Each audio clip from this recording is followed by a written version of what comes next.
midday in Douala, Cameroon's economic capital city. Ladies and gentlemen, thanks for joining us on our third edition of the bilingual newscast for the day. The first part is in the French language with Julien Bird-Bissa. Julien Bird-Bissa, good afternoon. Bon après-midi à vous, Formi Armstrong Sanda. Mesdames et messieurs, bon après-midi à tous. Bienvenue aux 12h sur Equinox Télévision. La société civile des arts audiovisuels et photographiques divisée. Une partie accuse le président du conseil d'administration de détournement de fonds. Cette dénonciation a perturbé la tenue de l'Assemblée générale à Yaoundé. Le compte rendu, c'est dans ce reportage que signe Rodrigue Ngassi, Marcelin Gansor. Du grabuge en un point fini, conséquence d'interminables éclats de voix dans une salle surchauffée. On ne peut pas le bilan, on ne peut pas le rapport d'activité. L'Assemblée générale est souveraine. C'est que les artistes, membres de la société civile des droits audiovisuels et photographiques, n'ont pas pu accorder leur violon. Résultat des courses, l'Assemblée générale ordinaire tant attendue a accouché d'une souris. Le président et une bonne partie du conseil d'administration ne s'accordent pas sur la gestion de la société. Des administrateurs conduisant un front qui milite pour l'assainissement de la SCAP. Il y a des personnes qu'on a sanctionnées. Depuis mai, nous avions pris des résolutions parce que les gens étaient en train de voler. À ciel ouvert, devant au moins 150 personnes, le magistrat est venu nous dire que protégeons le voleur. Voilà beaucoup de documents d'emprunt d'argent signés par lui, signés par le PCA et qui nous autorisés au DG de le faire. En effet, des voix se lèvent parmi ces derniers pour dénoncer la distraction d'une somme de 205 millions de francs CFA, dont on cherche toujours les traces de l'usage qui en a été fait. Nous sommes allés prendre les listings à la SCAP. Nous avons découvert qu'en 2 ans et demi, la SCAP a eu à percevoir, à utiliser 205 millions. 205 millions. Voilà. Nous avons posé des questions au président et au directeur. Ils se sont rejetés les responsabilités en sortant les documents à la boue. L'un des points inscrits à l'ordre du jour portait sur la réduction du nombre des membres du conseil d'administration de 32 à 15. Cela a été botté en touche en présence du représentant du ministère des Arts et de la Culture, accusé de manœuvrer pour maintenir en place le conseil d'administration dont la gestion est décriée. L'Assemblée générale ordinaire a accouché d'une souris. Nous allons rendre compte à la hiérarchie et les dispositions seront prises pour qu'on résolve les problèmes de la SCAP. Mais ce que je veux dire, Le représentant de la hiérarchie, a renvoie le programme à l'Assemblée générale. Si l'Assemblée générale ordinaire s'est achevée en queue de poisson, celle extraordinaire, tenue un peu plus tôt, a permis de toiletter les statuts, le code électoral ainsi que le règlement intérieur. Une réforme qui a permis d'éclaircir les zones d'ombre et certains éléments conflictuels qui divisaient les membres. La SCAP a également mis sur pied un fonds pour la promotion culturelle et sociale, lequel permettra de faciliter la réalisation des projets professionnels et de soutenir en cas de nécessité les membres de la société. Quant à la guerre ouverte entre le PCA et certains membres du conseil d'administration et qui ne date pas d'aujourd'hui, elle est loin d'avoir livré tous ses secrets. C'est donc une affaire à suivre. En économie, rationaliser la gestion des comptes d'affectation spéciale et améliorer la gouvernance et l'implémentation du nouveau régime de l'État. Tel est le but de la formation qui vient de réunir à Yaoundé les acteurs de la chaîne d'exécution budgétaire et notamment les ordonnateurs des comptes d'affectation spéciale, les contrôleurs financiers et autres agents comptables. Il est attendu d'eux une maîtrise optimale du nouveau dispositif qu'est le système intégré de gestion informatique du budget de l'État. Sur ce propos, je vous invite à suivre la réaction du directeur général du budget au ministère des Finances. Cyril Edou Allo s'exprime sur les attentes du gouvernement par rapport à la nouvelle donne. Il s'agit là d'une avancée, un pas de plus dans la réforme budgétaire. En 2019, nous sommes ainsi passés de 16 CAS, comptes d'affectation spéciale, à 10, parce que certains comptes qui ne répondaient pas aux critères ont été purement et simplement redéployés dans les budgets des administrations. Je prends par exemple le compte d'affectation spéciale de la prime de recherche au niveau de l'enseignement supérieur. Ce n'était pas un compte d'affectation spéciale, donc nous avons dû loger ces crédits-là au sein de cette administration pour être gérés comme des opérations courantes. D'autres comptes ont été créés et d'autres comptes ont été supprimés, partant ainsi d'un budget de 108 milliards de comptes d'affectation spéciale. Actuellement, nous sommes en moyenne à 43 été le casse Covid qui a permis de relever encore le compte d'affectation. Donc c'est un processus de rationalisation des comptes pour que les comptes répondent aux critères. Donc après cet ajustement juridique et technique, il est donc question d'automatiser pour que la gestion se passe de manière uniforme dans l'ensemble des administrations, de manière à améliorer la transparence, c'est-à-dire les comptes rendus des synthèses d'exécution, de manière à améliorer aussi la discipline budgétaire pour que le Parlement ait une bonne vue sur l'exécution de ces comptes d'affectation spéciale et par ricochet le contrôle citoyen.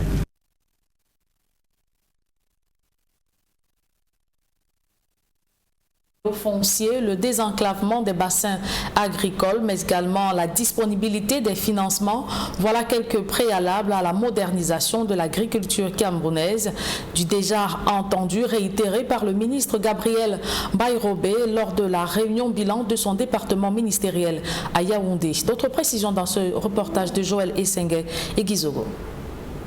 L'amélioration de la gouvernance. En ce début d'année, le ministère de l'Agriculture fait le bilan de ses activités de l'année écoulée à travers la traditionnelle assise des responsables de ses services centraux et déconcentrés. Le constat est qu'il y a encore nombre de défis à relever pour rendre l'agriculture davantage performante au Cameroun. Notre agriculture doit se moderniser. Cette modernisation passe à la mécanisation de l'agriculture, passe à la facilitation de l'accès aux engrais, globalement aux intrants agricoles, passe par la facilitation de l'accès aux fonciers, passe par le désenclavement des bassins agricoles, passe par des investissements communautaires pour pouvoir attirer le privé, passe aussi par la recherche et l'innovation technologique pour augmenter la productivité. De plus, sur la question du bilinguisme, ce département ministériel, dont les activités couvrent le Cameroun entier, entend rendre cette pratique effective en son sein. Non seulement pour faire le bilan, mais pour rappeler aux différents responsables que la pratique du bilinguisme est un devoir citoyen pour chacun d'entre nous. Et c'est pour cela que nous avons réuni nos collègues aujourd'hui pour que les francophones parlent en anglais et les anglophones parlent en français. Pour y arriver, il a été mis sur pied un logiciel qui permet au personnel du ministère de l'Agriculture de se familiariser en toute facilité aux deux langues officielles du Cameroun. L'approche par compétence et l'approche par illustration. Ici, je suis dans l'approche par illustration parce que vous allez voir le français et l'anglais.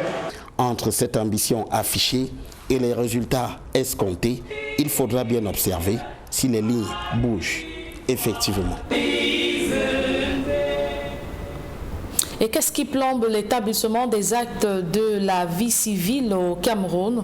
Des agents assermentés et les élus locaux dénoncent le désintérêt des populations à déclarer ou à faire enregistrer des naissances, établir des actes de mariage et déclarer des décès auprès des services d'état civil. Illustration parfaite en Ngoué dans la Sénégal-Maritime. On voit tout cela dans ce reportage de Claude Kouar et Donald Brice Kamgan. 64 naissances, 21 mariages, 13 décès. Ce sont les données de l'état civil en 2019 dans l'arrondissement de Ngoué. La modicité de ces données statistiques est clairement éloquente sur les défauts de déclaration des actes de la vie civile dans cet arrondissement du département de la Sénégal-Maritime, dans le littoral. Un état de fait dû à divers facteurs, dont l'immobilisme des citoyens, mais pas seulement. Les autres sont, on peut le dire aussi, un manque de matériel souvent, ou alors les rapports qui ne sont pas toujours harmonieux entre la justice et les services d'état civil, qu'ils soient secondaires, comme ce qu'on sait, ou alors principaux, comme à la mairie. Le rôle des chefs de famille, médecins, des administrations publiques, de la société civile et autres chefs traditionnels est déterminant pour inverser la courbe et inscrire la déclaration des actes de la vie civile dans les habitudes des populations. Il y a une grande partie de population qui ont perdu les actes et d'aucuns qui n'en avaient pas à cause de l'ignorance de l'acte. Ils ont pensé à une époque que l'acte c'était pour, je ne sais pas, en cas de succession où on devait prendre des fortunes. L'information, la sensibilisation et le renforcement des capacités des acteurs de la chaîne de l'état civil, c'est la thérapie de choc ici comme ailleurs.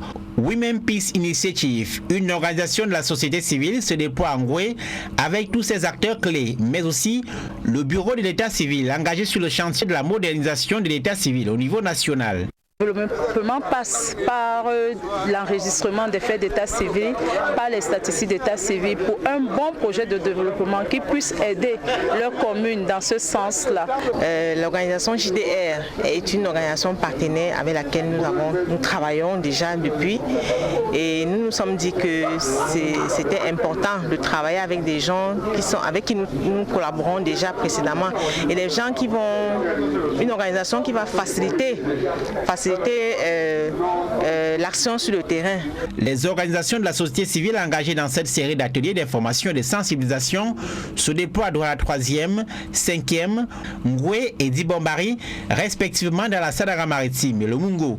Initiative appuyée par l'Union européenne, elle vise à relever de façon significative le nombre d'actes d'état civil dans ces arrondissements les moins exemplaires du littoral. Parlons sport à présent. Les Lions à prime du Maroc, champions de la 6e édition du championnat d'Afrique des Nations. Ils ont dominé hier leurs homologues maliens sur le score de 2-0. Soufiane Bouftini et Ayoub El Kabi ont inscrit les 2 buts en deuxième manche de cette finale jouée au stade Amadou Ahidjo de Yaoundé. Le Maroc devient ainsi la première nation à remporter 2 fois consécutives la compétition depuis sa création en 2009. Et c'est avec cette note en sport que nous mettons un terme à la première partie de cette édition du journal. La seconde est en langue anglaise avec vous, Formi Armstrong Sanda. Good day once again. Good day once again, Julian. Bisa, ladies and gentlemen, good day. Thanks for joining us in the second segment of information. The Southwest Regional Delegate of Secondary Education believes that if bilingualism is effectively implemented in Cameroon, the challenges in the Northwest and Southwest regions will be history. It will resolve the Anglophone crisis. Speaking during activities marking the 2021 edition of the National Bilingualism Week in Limbe, the delegate said Cameroonians must be able to effectively express themselves in English and French wherever they go in order to make social cohesion effective. Details with Davison Namo from Limbe.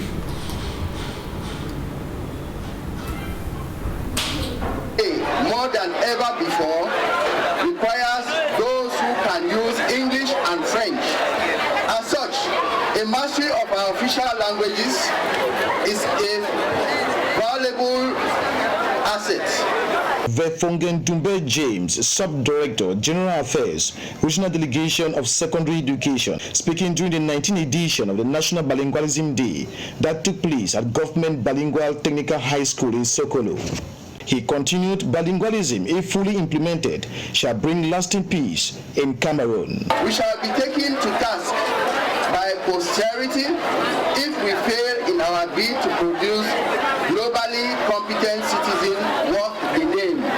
Southwest Regional Inspector for the Promotion of Bilingualism, Esemu Fonka Benedict, says the phobia Anglophone students had in the past in studying the French language has drastically reduced, but regretted the ongoing social unrest in the Northwest and Southwest region is not helping the students. Bilingualism in the Southwest is progressing. I can rate it at even 70%. The obstacle is this socio-cultural political The delegate representative used the occasion to call on teachers and parents to encourage the students to become bilingual citizens. It is incumbent on us to build capacities and competencies in them which will enable them face challenges such as climate change, human conflicts, unemployment, terrorism, the scourge of diseases such as COVID-19. The students, through songs, poems, artworks, among others, indicated their readiness to become bilingual. The day was characterized with activities ranging from debate, singing, traditional dancing, playbacks, and most importantly, fashion parade depicting the image of Cameroon culture. The mayor of Idabato, a council area in the Indian division of the southwest region of Cameroon, said 2020 will be consecrated to the provision of basic social amenities and the development of the Idabato council area. Some of the key priorities are the provision of potable water and also getting engine boats to be able to move people from Idabato 1 to Idabato 2. The mayor was speaking during the budgetary session for the Idabato Council area for 2021. Derek Jado tells us more from Southwest region. The population of Idabato subdivision in the Bakassi Peninsula live at the mercy of nature when it comes to some basic needs like potable water. These people here only have a sip of clean water when it rains. An attempt made by the Cameroon government has not driven home any victory. The dry season on this oil-rich and economic vibrant island is hell to many, as people turn to anything to quench their taste. To make matters worse, erosion is encroaching and very fast. To Mayor Etongo Efange, mayor of the Idabato Council, 440 million francs CFA adopted as the 2021 budget will be used to redress such burning issues. My priority project, we need bridge to cross from Idabato 1 to Idabato 2. We need a boat, new boat and new engine. We need school and public toilet. But the main priority that we need in our project is sand filling and embankment. We cannot do otherwise. The one where states provide for us, we have to give time to take. A budget being merely a forecast. Fowang Lawrence, the senior divisional officer for the Indian division and the supervisory authority of councils in Indian division, challenged these councillors to work as a team for better realization of the budget. The budget the Lord Mayor has just presented is merely a focus, meaning that it is not money kept somewhere. After this session, the councillors have to go back to their various quarters, mobilize everybody living within their various quarters on the needs to pay their global taxes. The estimated 50,000 inhabitants of Idabato subdivision in this Bakassi Peninsula are hopefully waiting for practical response from the power that be for the expected changes. A work for peace to return to Cameroon's northwest and southwest regions of Cameroon has been organized in the that is Mungu division of the littoral region of Cameroon by members of the Evangelical Church. The members, after the work, converged on the church premises in Kongsamba to pray for normalcy in the Anglophone regions and also in the Fano region. Details with Immaculate Fogwe. The 4-year-old Anglophone crisis, which has degenerated into a full-fledged war, is having a devastating impact on the entire nation. The killings, burnings, kidnappings and displacement of civil families has brought about untold suffering in the lives of many. All efforts made by the government to end war seems to be unproductive. Religious leaders and Christians of the Evangelical Church in Cameroon during a peaceful walk held in the Mungo division of the Lithra region prayed for the return of peace and normalcy in the affected regions. They urged both parties to lay down their arms and seek for God's mercy. During our retreat, we prayed for the return of peace and normalcy in the northwest, southwest, and northern parts of Cameroon. We are calling on Cameroonians to have faith in God. We equally wish that all those holding arms should lay them down. The church has equally been affected, so we call on Christians to be united. Avoir l'éclairage de ce que la vie nous réserve. Bien, je pense que l'Église qui a été toujours. The church has always been able to guide Christians, especially during hard times like this. So, this was an opportunity for us to raise all our challenges to God. L'Église en prière et doit continuer à se mettre en prière pour que les maux, n'est-ce pas, qui ruinent notre République soient résolus. The retreat, which was equally attended by the divisional officer and the mayor of Loum, was equally an opportunity for them to brainstorm on possible ways on how to end the armed conflict in the northwest and southwest regions. Faced and disturbed by the abusive exploitation of Africa's mineral resources, especially by people coming from Europe, a young artist is expressing his dissatisfaction through the works of art. The artist Jacques David Nkort is using his works to also sensitize Africans on the dangers of allowing their natural resources to be abusively taken by Europeans. Details with Charles Ekome.